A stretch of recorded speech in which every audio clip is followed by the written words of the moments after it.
Hey guys, today we're gonna try to make our very own rice cake for our tteokbokki. So we're gonna use a mixture of a glutinous rice flour and a rice flour. So we're gonna just try. I've been experimenting with different kinds, so it's pretty interesting. So this one is the glutinous, so 1/4 cup. So there we go. And now we're gonna add a 3/4 cup. I like to start with small batch, just in case it's a horrible one, then we don't have to waste so much. So that is the rule. Okay, now 1,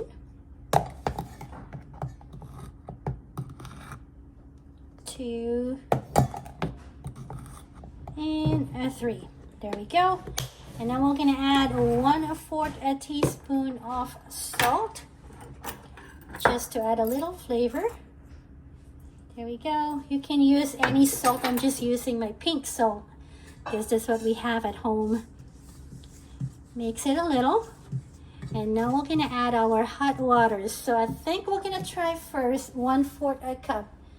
I'm trying to make it is 1:2. So that's going to be our try the roll first. So 1. So that's technically 1/2 cup of hot water.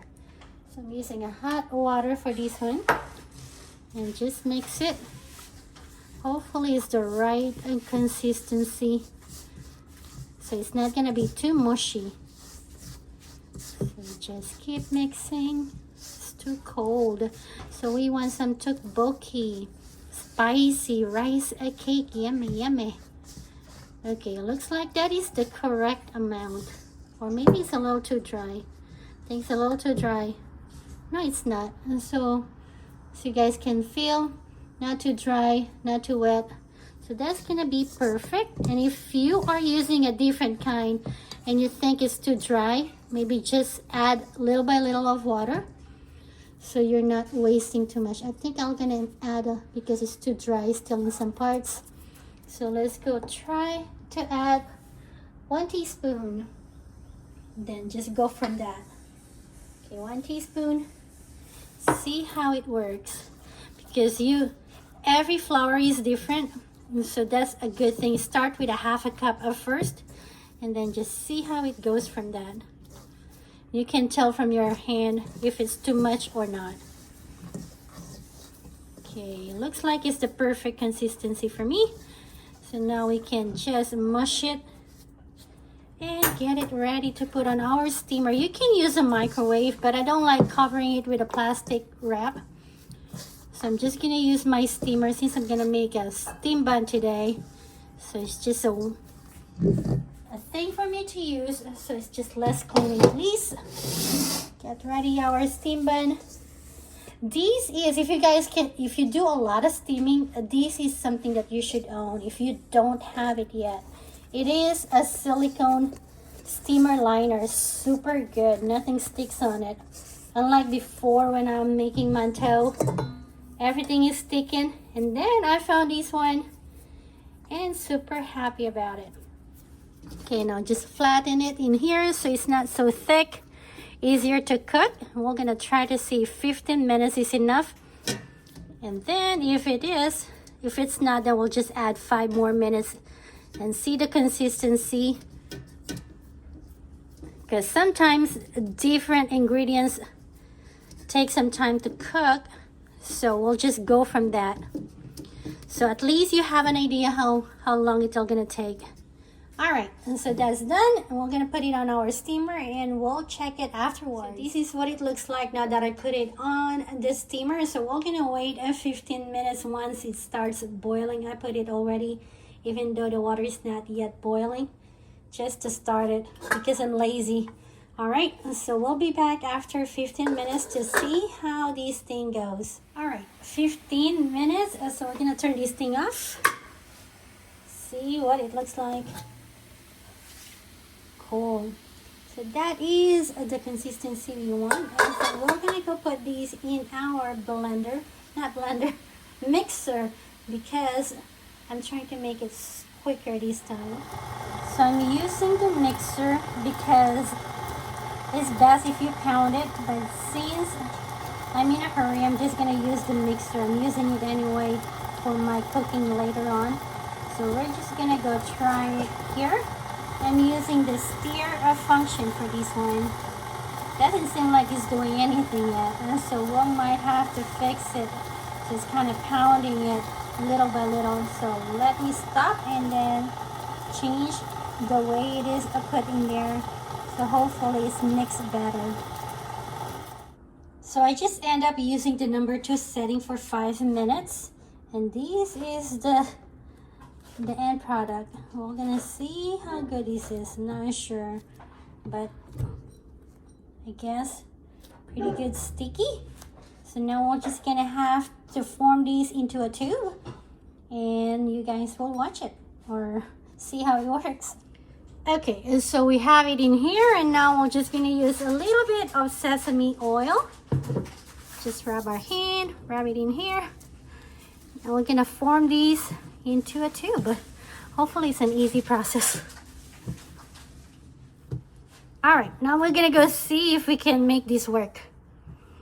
They always show on YouTube videos how easy it seems, but then every time I tried it, that was like the worst thing ever.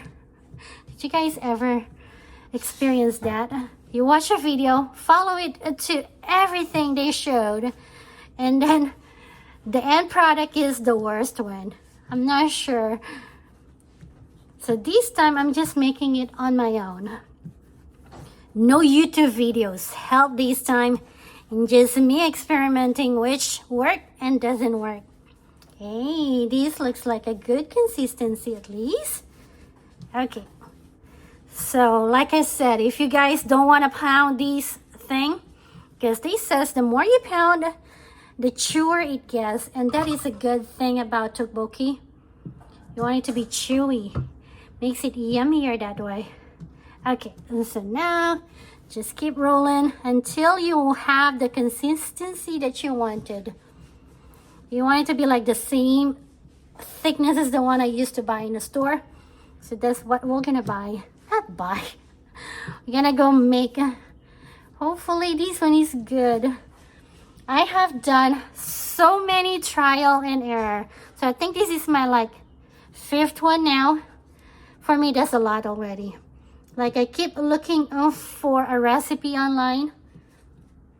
Just follow it and then just failed miserably. All the work, especially if you follow the pounding one.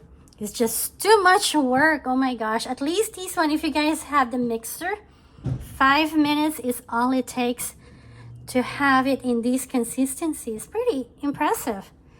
Okay. So the technique is the pounding, and also you gotta have to have the right ingredients. So I have used a rice flour that I bought in the store, and I'm really not happy about it. So I think that's the reason why I am mixing it with the glutinous rice, and see if that makes any difference this time. Okay, now we got that cut. Now let's just go cut it. Looks like this is the perfect. There we go. Hey, I'm kind of liking the look of this one, you guys. Maybe we have found something, or maybe not.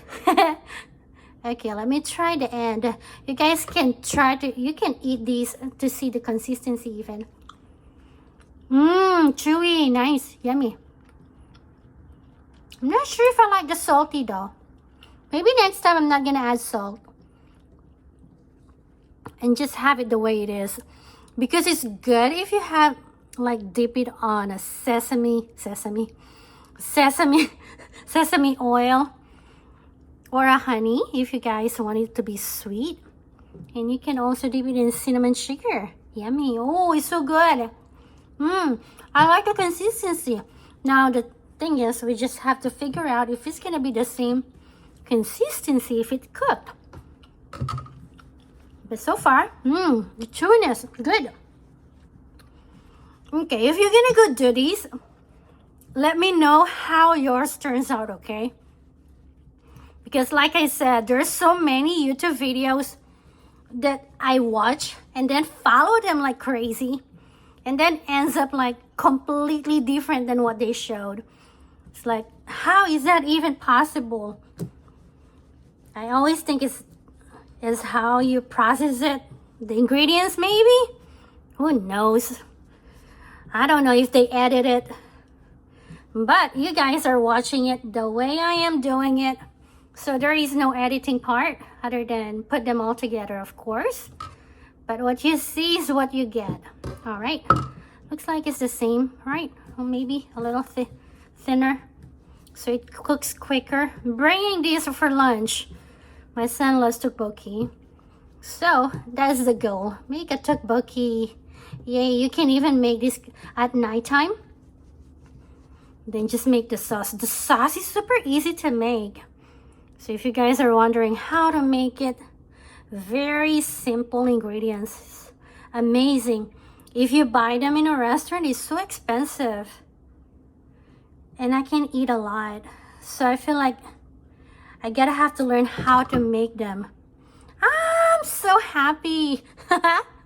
Simple joy in life is making the consistency the way you wanted it. You guys, okay, the end doesn't seem to be the same shape as the others. So we're gonna go make it a little better. I'm so happy, you guys. So if these work, the only thing that I'm gonna go change is the salt. I think next time I'm not gonna add the salt. I think it's because I don't like that. Okay, another thing that I have noticed, you're gonna have to wrap the second part. This one here, remember I cut it a while ago, so it stays like moist. Okay, so you wanna, so that's another thing I have learned. Wrap this one with a cling wrap or cover it with a rag so it doesn't dry out quick. This one we want to dry so we can put it away. You guys, I'm happy. I'm happy with the outcome. Oh my. Okay, now I'm excited to see how these will gonna turn out once we go put it in the sauce, because sometimes when you use it on a sauce or really cook it, they kind of disintegrate the way I have. Like I said, I have tried so many and then they just like crazy, like mushy. Oh my. So I don't want that. So there this is a lot of work, exercise. Imagine if you have to pound this one. It's more work. My arthritis will gonna complain soon. Okay, just keep stretching so they get longer. Okay, on the end. Seems like it's working good, right? So if you don't want the sesame oil taste, or if you don't have it, you can use just the normal oil. It's mostly for so it doesn't stick. So there we go.